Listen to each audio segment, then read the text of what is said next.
ว้าวមានតែយន្តទៀត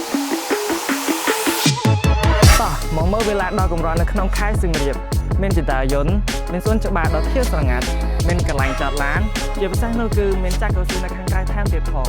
ជាមួយនឹងផ្ទៃដីសរុប1450ម៉ែត្រការ៉េគឺធំទូលាយតែម្ដងវិឡាដ៏ធំនេះមាន5បន្ទប់គេង7បន្ទប់ទឹកបន្ទប់នីមួយៗគឺមានលក្ខណៈធំទូលាយតែម្ដងមិនថាបន្ទប់គេងបន្ទប់ទទួលភ្ញៀវនិងកន្លែងចម្អិនអាហារនៅក្នុងផ្ទះលម្អដោយសម្ភារៈបែបបុរាណសម្រាប់អ្នកចូលចិត្តបែបឈើ classic គឺដឹងតែត្រូវចិត្តតែម្ដងទីតាំងស្ថិតនៅក្នុងសង្កាត់ស្វាយដង្គមដែលជាតំបន់ដ៏ពេញនិយមជិតក្រុងងាយស្រួលធ្វើដំណើរនិងងាយស្រួលនៅក្នុងការរស់នៅតំបន់នេះមានបរិយាកាសស្ងប់ស្ងាត់តែស្ថិតនៅជិតតំបន់សំខាន់ៗជាច្រើនចំណាយពេលពី3នាទីទៅដល់អង្គរ Market ហាងកាហ្វេសាលារៀនកន្លែងហាត់ប្រាណនិងទីតាំងផ្សេងៗជាច្រើនទៀតគ្រប់យ៉ាងដែលលោកអ្នកត្រូវការសម្រាប់លោកអ្នកដែលកំពុងស្វែងរកផ្ទះលក្ខណៈបែបគ្រួសារ